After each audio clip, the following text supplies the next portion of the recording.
Und natürlich war der Ansatz zu sagen, jetzt machen wir hier mal Multikulti und leben so nebeneinander her und freuen uns übereinander, dieser Ansatz ist gescheitert.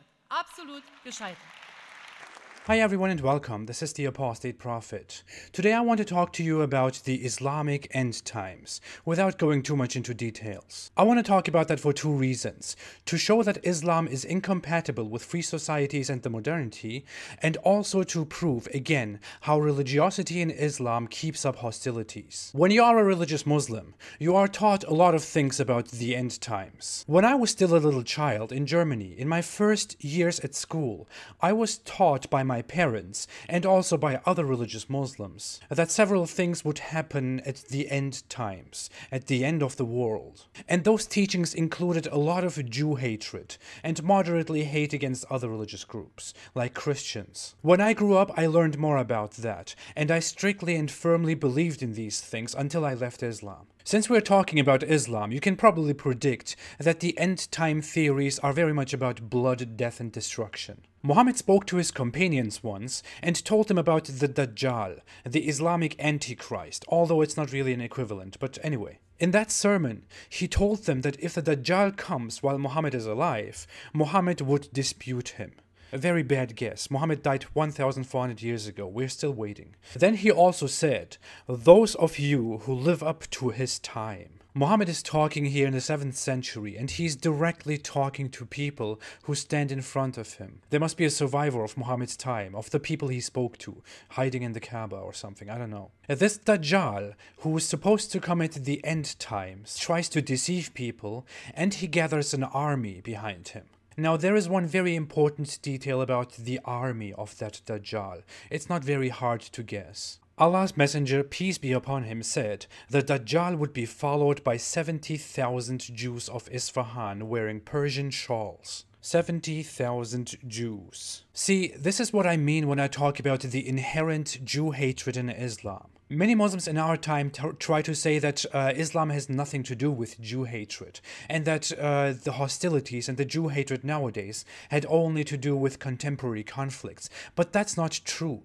Islamic teachings, Islamic scripture is full with such references. It is full of such prophecies, of such things about the big enemy, the Jews. It's also funny that it says Jews from Isfahan. Isfahan is in Iran and has always been a very prosperous city where Jews settled very early. Muhammad didn't like Jews. Muhammad didn't like the Persians or Zoroastrians either, so he probably combined these two things very happily. The problem is also that Persian Jews settled elsewhere meanwhile, but looking at the numbers, this gives religious Muslims two targets that we all got used to.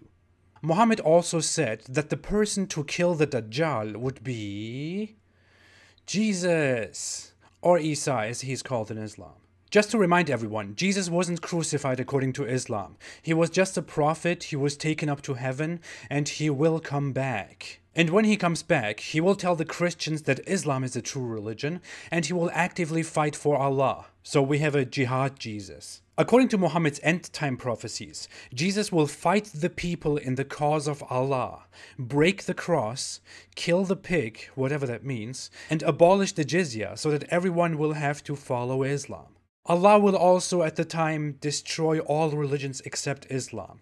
Then Jesus will live a while and die. You see how Islam corrupts the Jesus figure and likens him to Abu Bakr al-Baghdadi with superpowers. Jesus will also supposedly interact with the long-awaited Islamic hero, the Mahdi. The Mahdi is a character in Islam that is supposed to arrive at the end times. He will unite the Muslims in the world, rule over them, and help get rid of all kinds of evil. Evil meaning stuff like other religions. Both in Sunni and in Shia Islam, this Mahdi guy will come at the end times, but in Shia Islam, especially in Twelfah Shia, which is the biggest branch on Shia Islam, the fanboying has no limits. In Iran, for example, the teaching that the Mahdi would come and lead all Muslims was one of the big promises during the Islamic Revolution. Presidents like Ahmadinejad had no problem promising the revival of Islam and promising Islamic rule over the world, with the promised Mahdi's help. Sunni Muslims are not very different. They are just less organized in terms of waiting for the Mahdi. So to summarize that, according to Islamic eschatology, according to Islamic expectations of the end times, of the future, there will be a lot of blood. The Mahdi thing is also kind of funny because there have been dozens of people in history who declared to be the Mahdi or who were believed to be the Mahdi by their followers. Every time it turned out to be false. Big surprise. At this point, I also want to declare that I am indeed the awaited Mahdi. It is written on my face. There are more ridiculous things about the end times, and I really want to go into that, but let's save that for a different time. In terms of problematic beliefs, here are some minor signs of the end times that Muslims mostly believe in. They believe these signs show up, and these signs indicate the coming of the end times, when everyone will gather their arms and will fight for Allah. Muslims will fight the Jews. Surprise, surprise. Nations will come together to destroy Islam. You see how dangerous that sounds? The Kaaba will be attacked and destroyed. Music will be widespread, that's considered bad. Constantinople will be conquered by Muslims again. Why ever? Muslims will conquer and keep Jerusalem. This is specifically propagated by groups like Hamas and also other groups that pretend to be more peaceful. India will be conquered by Muslims. The Romans will increase in number and fight the Muslims. Romans? Well, when a prophecy becomes obsolete, many just interpret it differently, as in Romans means Europeans. And men will begin to wear silk. This one is especially evil.